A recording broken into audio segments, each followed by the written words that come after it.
It's the population Ponzi scheme.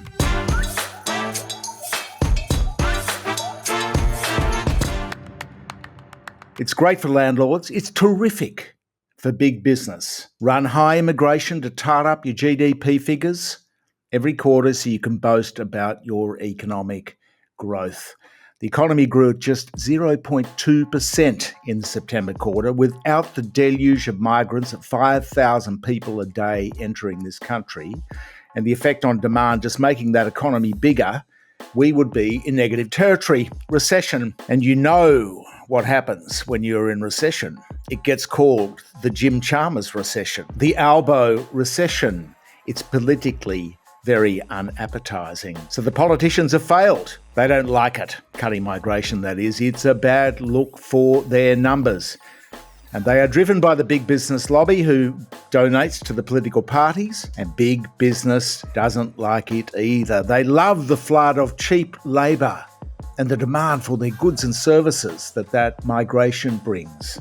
And that's why there's been little debate until now. Little in the way of policy that makes sense on migration, either in the numbers or the mix or the technicals, the integrity measures. Not much talking about infrastructure and how to house everybody when vacancy rates are close to zero. And so it is that renters and those without assets, ordinary workers and younger Australians suffer. Millions of Australians have suffered due to policy failure. The collapse in government policy over 2 decades has given rise to serious inequality. The opposition can cop a lot of blame for this too, for the faulty visa system under Peter Dutton's stewardship, no less. They even tried to privatise the thing, the visa system. And you can see that the numbers began rising above trend under John Howard earlier this century, only to go through the roof post-pandemic. If you look at the charts, they're just hockey stick. Both parties are to blame.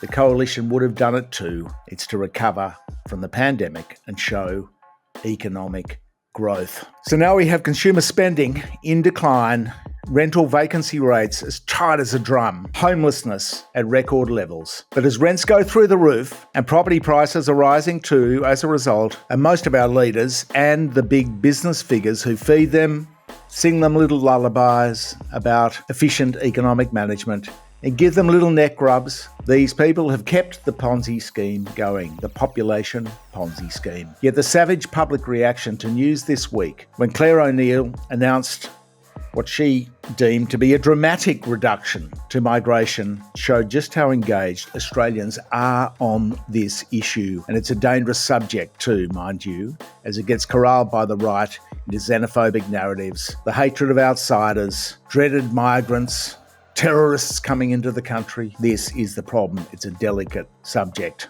If you look at the actual numbers, they are hardly dramatic. It's a bit of a trim rather than a wielding of the axe.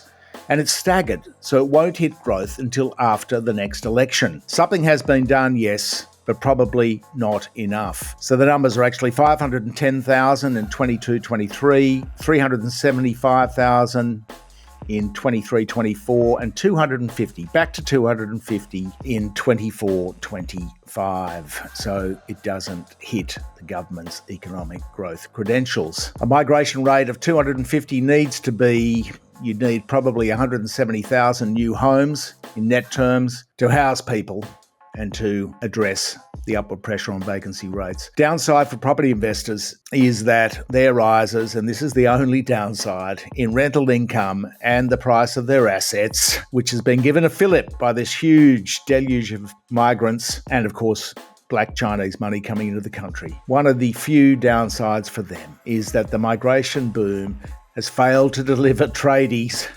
so their renovations are more expensive. Our hearts bleed for them. Ironically, while migration makes GDP look shiny, it doesn't do much for productivity on the analysis which has been canvassed this week, and it's created mass skill shortages as well, while foreign engineers and so on are crowding out the market for Uber drivers and trying to find somewhere to live. So what is the right number? Well, we're not an expert, we don't know, but it's too high, way too high, and the mix has to be addressed too. But if you look at the data, the problem is severe and it needs to be addressed. Not just the numbers alone, but integrity measures in the system, the tightening of visa regulations and so on, which has been a failure for many years now. Increased entry requirements reduce the number of students. 860,000 is the number of foreign students now. It's hurtling towards 1 million, and there's a lot of scamming in that space. People pretending to be students or ticking the box and then crowding out the labour market. At the same time, the birth rate's too low here and the aged and healthcare systems need workers, so migration is needed. Question is just, for policy experts, what are the best settings? In my humble opinion, more cuts are needed faster, but that's just a feel thing. It needs to be debated, and big business needs to be put out of the picture. They've misled the politicians. You know, when we started here 8 years ago, an asylum seeker ourselves from the mainstream media, we saw a gap in the market, and that's allowed us to succeed as an independent operator in journalism. And that was to address the failure of the media to see what was coming in terms of the corporate hijacking of the state, the rising power of corporations over democracy, money in politics. Well, this is a serious upshot, the population Ponzi scheme. And just one instance which has disastrous consequences for many ordinary Australians because successive governments in Australia have kowtowed to vested interests, money in politics. It's left our policymakers bereft of vision, just acceding to their paymasters in big business and working to get re-elected for another term with that money in political donations. More of the same. Their party coffers brimming with corporate donations. We've cited easy fixes over the years. Cuts to negative gearing to just one investment property. Some people have 300. Addressing the Airbnb tax rort.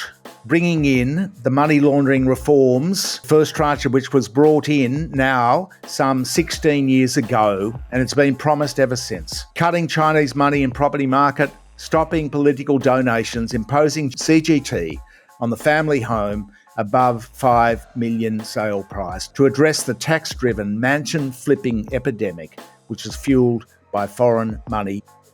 Most of it falls on deaf ears, but we keep fighting, and we thank you for your support, because we can't keep fighting without support for independent journalism. So thank you for that. Please comment, like, share below, and throw us a few dollars if you can.